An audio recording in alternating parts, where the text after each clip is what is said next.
Ah pardon. L'autre jour, j'ai reçu une question qui m'a interpellé. En fait, cette question, elle m'a même fait bugger. C'est un abonné qui m'a demandé « Salut Hugo, comment jouer du piano sans piano ?» Alors j'avoue, j'ai eu un petit peu de mal à comprendre sur le coup. Je me suis dit « Mais qu'est-ce qu'il raconte? Qu'est-ce que ça veut dire en fait, jouer du piano sans piano ?» Et puis après, j'ai pensé à tous ces moments perdus dans la journée. Mais si vous savez, ces moments un peu nuls dans une salle d'attente, dans les transports, dans une réunion, tous ces moments où on se dit « Ah, ce serait bien si je pouvais m'exercer au piano, je perdrais moins mon temps. » Et bien dans ces moments un peu de temps mort, j'ai pris le réflexe naturellement de tapoter mes doigts sur mes cuisses. Et du coup, je crois que j'ai compris ce qu'il voulait dire par jouer du piano sans piano. En fait, ce qu'il cherchait, c'était pas jouer du piano sans piano, mais c'était probablement des petits exercices pour progresser au piano que l'on peut faire sans avoir besoin d'un piano directement. Du coup, je me suis dit qu'il fallait que j'en fasse une vidéo, parce qu'on a tous 5 minutes par-ci par-là au quotidien, dans lesquelles on n'a pas grand-chose à faire et qu'on peut utiliser pour progresser au piano. Ces exercices, ce sont principalement des exercices de mobilité des doigts. Bien sûr, vous ne travaillerez pas aussi efficacement que si vous êtes assis derrière votre piano, mais mine de rien, ces petits exercices vous permettront de développer votre motricité au niveau de vos doigts, de créer de nouveaux réflexes qui vous permettront de progresser en indépendance des mains, de délier vos doigts, et ça c'est toujours bon à prendre. Du coup, dans cette vidéo, je vais vous partager 5 exercices que vous pouvez faire au quotidien quand vous êtes dans les transports ou en vous baladant, qu'importe, et qui vous aideront à travailler votre piano, eh bien, sans piano finalement. Allez, on regarde tout ça.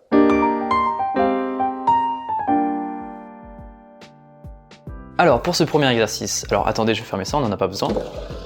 Pour ce premier exercice, vous allez simplement poser les mains à plat, alors soit sur une table, soit sur vos cuisses, où vous voulez en fait. Pour tous ces exercices, je vais donner un numéro au doigt, ce sera plus simple pour vous repérer.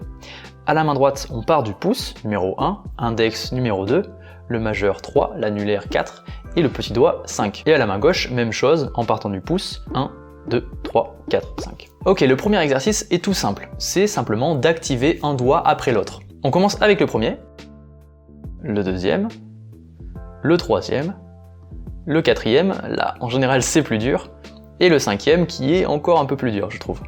Puis on le fait dans le sens inverse, 5, 4, 3, 2, 1. Et on passe à la main gauche.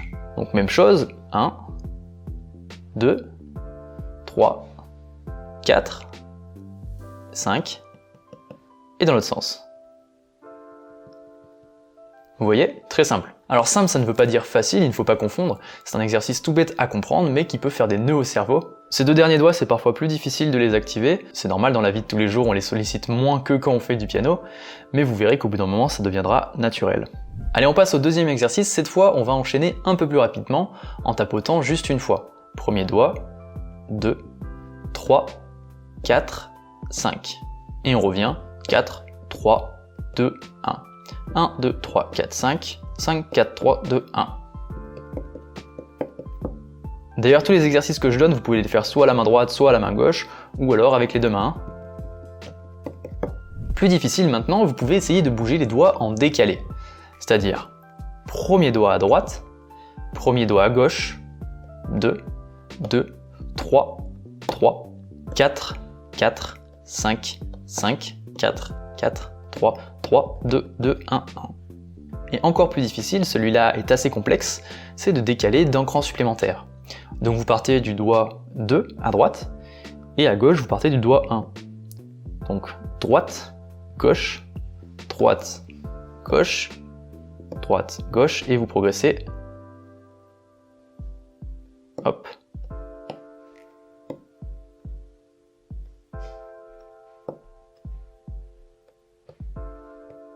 Hop. Allez, on passe à un exercice beaucoup plus tranquille, vous n'avez pas besoin d'autant vous concentrer pour le faire, c'est simplement pour chaque main de toucher votre pouce avec chacun de vos doigts.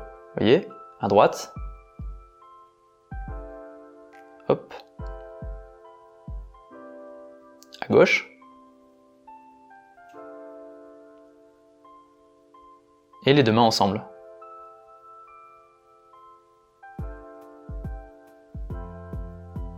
Voilà, c'est un exercice tout simple, il devrait être plus facile, mais il sollicite quand même bien les doigts.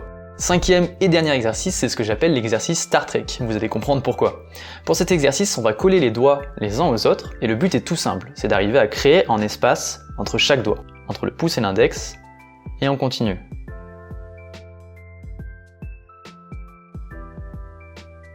Hop. Ouais, il sollicite les doigts d'une manière un peu différente. Vous verrez que ces petits exercices tout simples, ça vous aidera à délier vos doigts et à apprendre à votre cerveau à vous servir de vos doigts d'une manière dont il n'a pas l'habitude. C'est normal que ce soit dur au début, on n'a pas l'habitude de solliciter autant le petit doigt, il était bien tranquille et maintenant il doit se mettre à bosser, donc forcément au début il est un petit peu endormi. Vous verrez qu'avec le temps ça deviendra des mouvements beaucoup plus naturels. Voilà, je viens de vous montrer une petite routine sympa que vous pouvez faire dans n'importe quelle situation. Dès que vous avez un moment off dans les transports ou dans une réunion un petit peu longue. D'ailleurs, faites peut-être attention au contexte dans lequel vous faites ces exercices, si vous voulez pas passer pour quelqu'un d'un peu énervé ou alors d'un peu bizarre. Mais bon, pire ça, on s'en fiche, on fera tous partie de la même tribu de gens énervants qui tapent du bout des doigts comme ça un peu partout. Puis voilà, ça fera un signe distinctif quand on se croisera dans la rue. Une sorte de signe de gang, quoi. Bien sûr, vous pouvez inventer vos propres exercices, faire vos propres variantes, les faire avec une main ou deux. Dites-moi en commentaire si vous voulez d'autres vidéos de ce type, peut-être l'inverse, comment ne pas jouer du piano avec un piano. Ah ouais, non, ça marche pas ça. Merci d'avoir suivi la vidéo jusqu'au bout. Si vous voulez plus de conseils comme ceci, eh bien vous pouvez rejoindre mes emails privés en cliquant sur le premier lien dans la description. Vous recevrez environ un mail par semaine dans lequel je vous donne des conseils exclusifs. C'est différent de YouTube sur un format plus court, avec des conseils d'apprentissage, de productivité. Et de temps en temps, vous recevrez également mes meilleures offres sur mes programmes complets d'apprentissage du piano. Donc si vous voulez aller plus loin, vous pouvez cliquer sur le premier lien qui se trouve dans la description de la vidéo. C'est totalement gratuit. Si ça ne vous plaît pas, vous pouvez vous désinscrire en un clic depuis n'importe lequel de mes emails sans rancune. Puis je crois que j'ai tout dit, c'est tout pour cette vidéo et on se retrouve dans une prochaine.